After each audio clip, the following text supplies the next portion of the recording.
of leadership in Africa. The UN Environment Programme tells us what we live and know, that Africa is rich in natural resources ranging from arable land, water, oil, natural gas, minerals, forest, and wildlife. The continent has 40% of the world's gold and up to 90% of its chromium and platinum.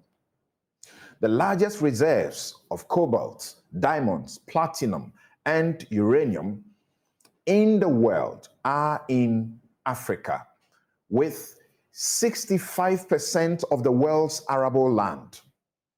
This means Africa ought to be rich, not the symbol of poverty and underdevelopment.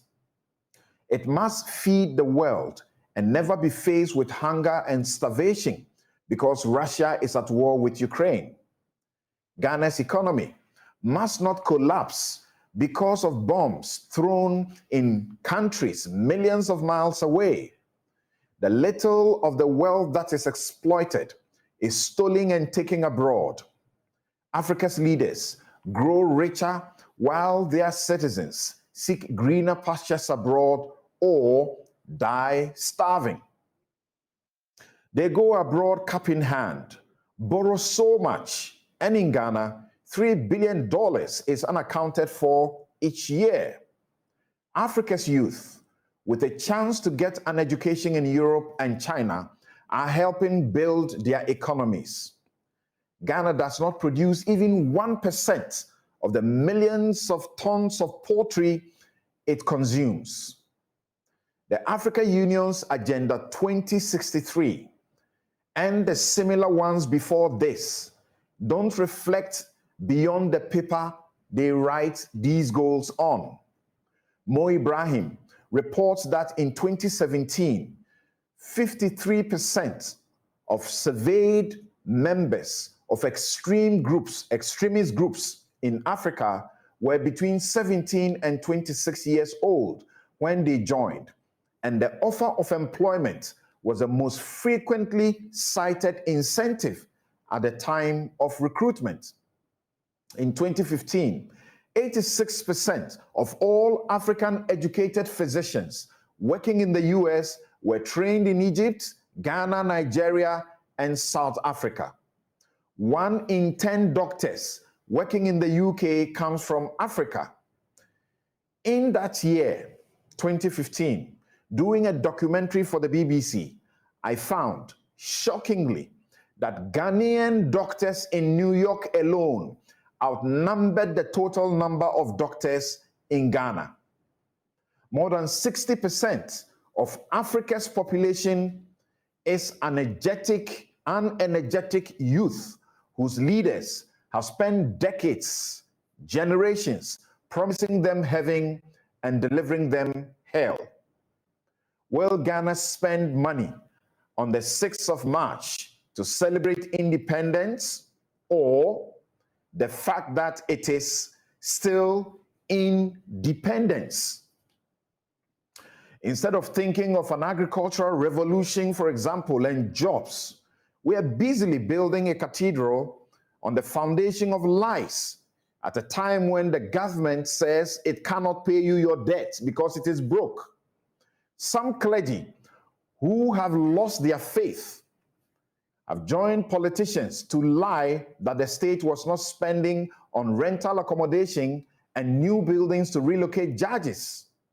They lied. They lied through their teeth that judges' bungalows that were being flattened for the cathedral were dilapidated, when in fact the majority of those bungalows were less than 5 years old, while others were even yet to be completed and were being constructed with loans, your money, taxpayers' money. They even lied to the Supreme Court that state funds will not be used, only to turn around to tell citizens the state will only provide an unquantified seed money. Religious leaders, who must be the voice of reason, speaking out and pushing back against corrupt politicians, have lost their voice. Those of them who, like Esau, have sold their faith and conscience for a pot of soup, a brown envelope, or board membership, deceive themselves that people don't know why they join their president to call the taxpayer some godless, rebellious Tobiases and Sambalats. Chairperson of Transparency International, Delia Rubio, notes that, quote, corruption has made our world a more dangerous place, as governments have collectively failed to make progress against it. They fuel the current rise in violence and conflict and endanger people everywhere. The only way out is for states to do the hard work, rooting out corruption at all levels to ensure governments work for all people, not just an elite few, end quote. Dr. Randiabe puts it this way, quote, every country that has a large and growing army of people who have nothing to lose is a country that is facing danger, end quote. Please be reminded of the preamble of the Constitution that this democracy is built on, quote, the principle that all powers of government spring from the sovereign will of the people, and that Article 1 commands that, quote, sovereignty resides in the people in whose name and for whose welfare the powers of government, are to be exercised, end quote. You will have no need to caution the military about anything if you pursue the instruction in Article 36 that, quote, the most secure democracy is the one that assures the basic necessities of life for its people as a fundamental duty. The curse of leadership in Africa must end or will spell our doom. And that is my take.